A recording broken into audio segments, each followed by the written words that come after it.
Semifinalists for the Pro Football Hall of Fame were announced this morning, Tuesday morning. A pretty awesome list of players. Tiki Barber added. Love Tiki. Eddie George, Andre Johnson, James Harrison. Julius Peppers, a first-timer on there. There's a lot. Vince Wilfork. I'm not going to name all of them. You can see them on the screen. Shout out Torrey Holt. We're going to give out our ballots. You got 5 guys in. Pete Prisco's covered this league for 35 years. Would qualify in my book, Pete, as a Hall of Fame writer. Maybe you'll get him posthumously. He's killing me. It is ridiculous. So the way that the system is set up, it was geography based, local outlets. Back when you started covering this league and they didn't have TV, like you didn't have Red Zone, or you didn't have Red Zone, you didn't have Sunday Ticket. Like if you lived in Jacksonville, you couldn't watch a California team unless they were on national TV. You had to go to a sports bar on the satellite. Right, and watch it on the satellite. So they wanted to have local people who could stump for the players that they were around, they saw, and all of those things. And it's a weird system. So let me ask you though, what's wrong with the system? It's like a Supreme Court justice. You never get taken out. You get it for life. Right. You don't lose it. Like, yeah. But wait, let me ask you, what's wrong with the system based on the names? Because these names look pretty good. No, this is not the problem. The problem is the guys who vote. Here's part of the problem, okay? And I've known those guys for years. I respect a lot of guys in that room. I've known them for years and years and years. But you shouldn't have to go into the room and have you vote for my guy and I'll vote for your guy kind of conversations. It's unfair, and that goes on. It definitely goes on. Yeah. So that's part of the problem. I think you shouldn't. It shouldn't be debating. If you're a voter, you should have the qualifications and the knowledge and the ability to decipher if a guy's a Hall of Fame or not. You shouldn't have somebody have to convince you of it. But isn't it more of a sales pitch type situation? Because you only get so many guys in, though. Yes. It shouldn't be that way, though. You shouldn't have to. What should you do then? Because I remember when Ed Bouchette had to give the speech for Jerome Bettis. Are you a Hall of Fame voter? No, and the story on that. You made someone mad? The newspaper usually got the vote in every city. That's the way it was.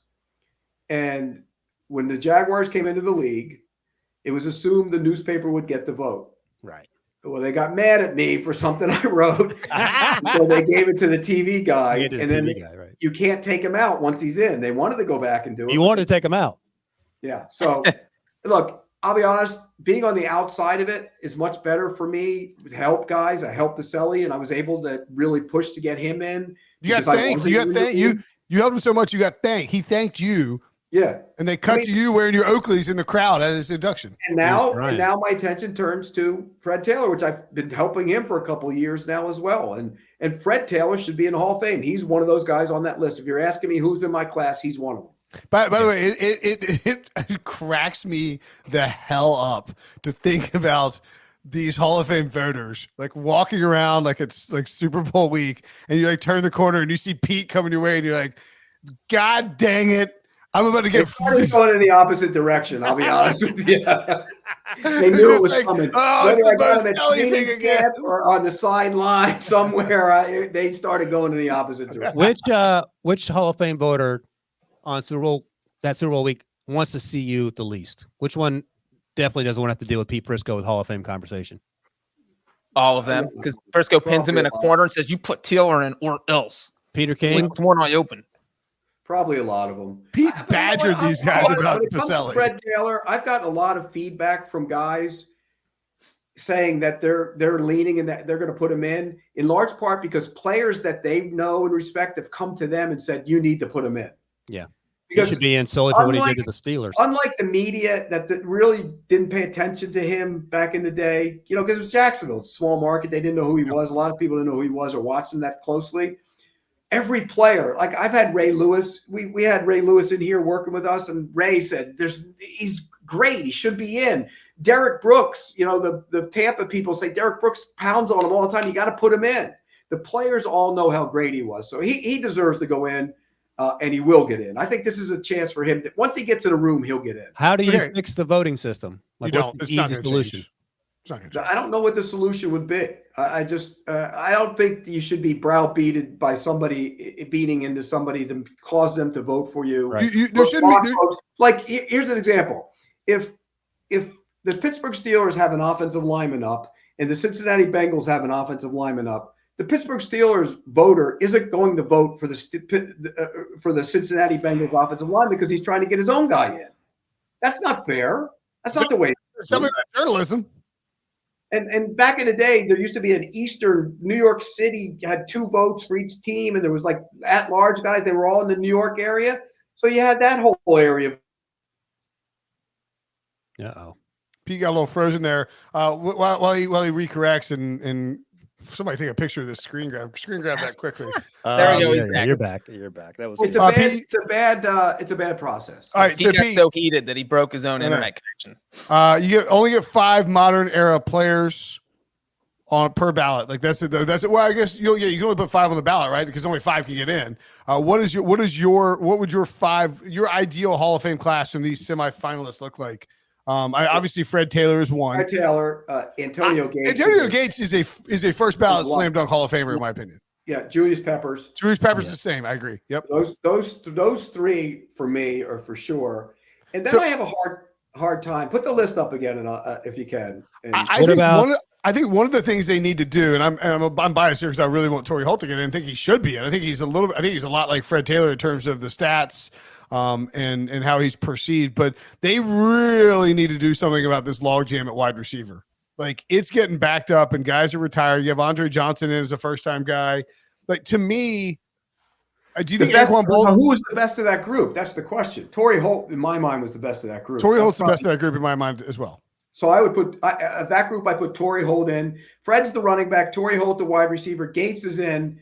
Let's skip over the offensive lineman for a second.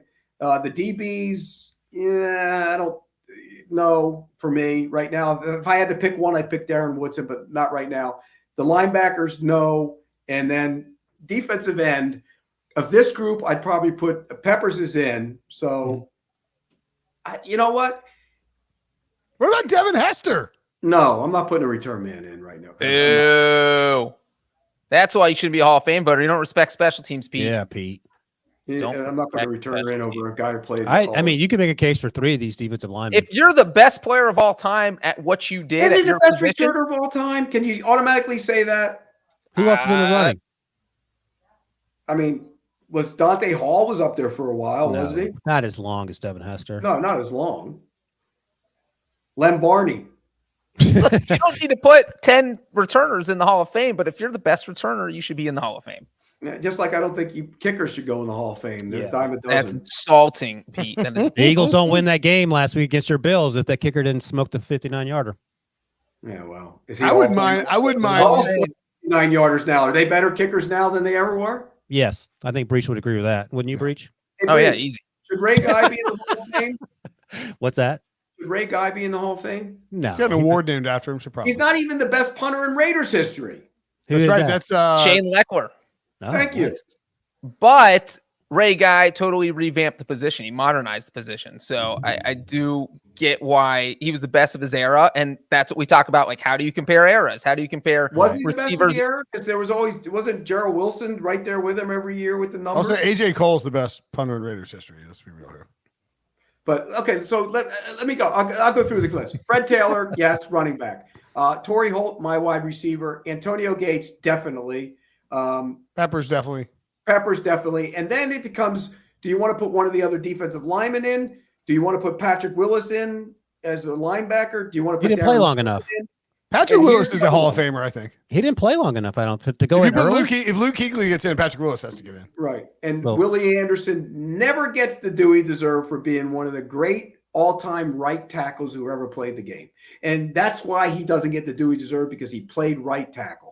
Before it was in the modern era, you now get credited like Lane Johnson is going to be a Hall of Famer. Fifth probably would be hard. I'll be honest with you. Picking the 5th one for me is a tough decision. Well, that's why you have the sales pitches, though. That's part of. I think that's what it's about. I would do the work and come up to my own though and make my vote. I wouldn't have. I think you use this to me this 5th pick. Either you go with Hester and get him in if you believe that he should be in. If you believe Hester should be in, then he's the 5th pick. Or you use the 5th pick to sort of unclog this wide receiver mess a little bit more. Because to me, you can make the case that all 6 of the. I don't know. I'm not as big on Hines Ward. I don't think Hines Ward. I don't think Hines Ward should be either. Yeah, disrespectful. I mean, best blocking wide receiver ever. The next one would be Andre Johnson. I think I agree with that. I think Andre Johnson is head and shoulders the top receiver on that list and most deserving. I would put him above Torrey Holt just because, I mean, for one, he finished with more career receiving yards, and it's like, oh, is that such a big deal?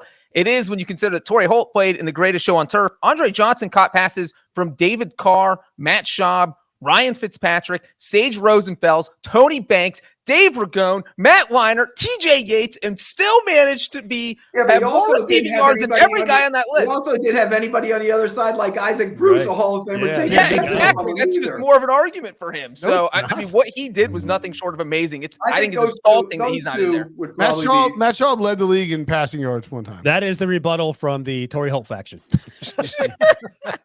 What's their yards per catch average for their careers? First nine seasons of anyone's career, Torrey Holt has more receiving yards than anyone but Jerry Rice. And then who was throwing the ball again? Mark Walger.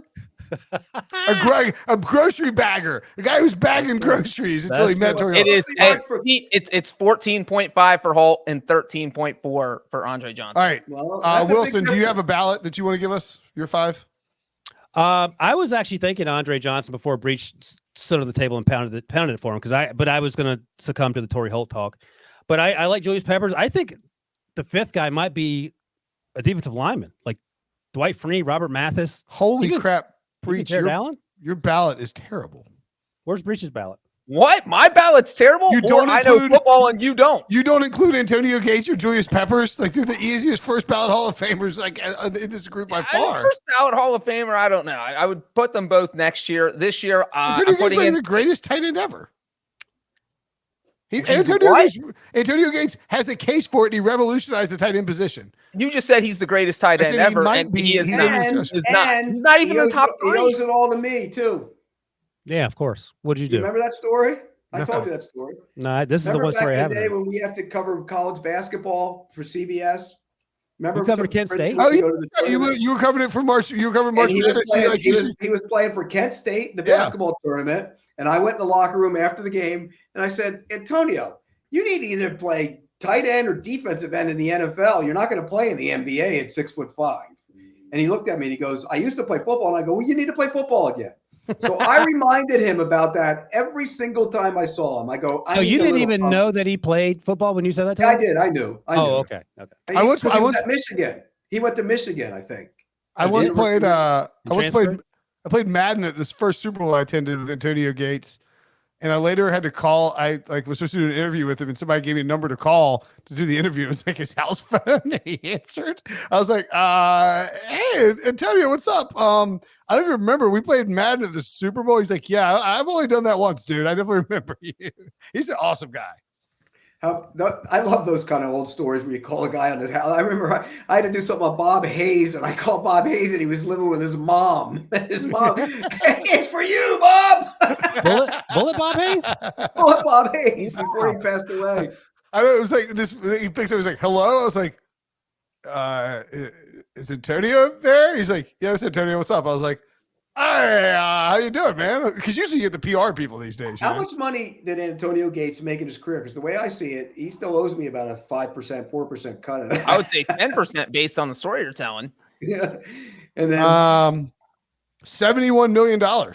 Okay, so I'll take 7.1 that Antonio can wire to me tomorrow. and let's not forget, while he was at Kent State, when Pete talked him out of basketball, he led the Golden Flashes to the Elite Eight in 2002. Yeah, that's where I was there. That's why it was at. If I'm not mistaken, they played that Elite Eight at Kentucky, at Rupp Arena. If I'm not mistaken. Yep, that's right. Did you go to Rupp for that? Yes. Oh wow. Yeah, because I remember they had me and Chip Patterson cover like I saw Lehigh beat Duke and we saw Creighton beat Carolina because they sent us to Greensboro to cover that. We used to do it the first round. Remember the rule of thumb, Princeton? The first round was if there was you had to write a story from each session, a column from each session. But if there was an upset, you had to write every one of them. One year in Tampa, I had 4 straight upsets. I was there all day. You're not getting paid anything extra for it either. No. All right, my ballot is Antonio Gates, Julius Peppers, Torrey Holt, Steve Smith, and Devin Hester. You don't have Fred Taylor on that damn ballot? What the hell's wrong with you? I learned the game, Brinson. I knew you were doing the podcast, so I was like, I know Fred Taylor. What are you, Learn the crazy? game. I'm fine with All Fred you Taylor. have to do is look at Fred Taylor's yards per carry numbers and compare them to the guys that are in the Hall of Fame. There's only, I think, Jim Brown and Barry Sanders are the only one that have the same type of numbers. I'm fine with Fred Taylor. Breach has Willie Anderson, Devin Hester, Fred Taylor, Darren Woodson, and Andre Johnson. That's wild. That's No wild. Peppers is pretty wild, dude. Woodson's a Sun Devil. I'm partial to him, and I think you could make a case for him in there. I can think for myself, Brinson. I don't have to Heyo. steal Prisco's ballot like you did. Julius, I didn't have Fred Taylor, dumbass. Julius Pepper was on the Hall of Fame All 2000s team and the Hall of Fame All 2010 team. He's a first ballot Hall of Famer. Breach, I have filed an HR request on your behalf after Brinson called you that bad word. I can't believe he used a bad word on the podcast. Dumbass? You can say dumbass. What?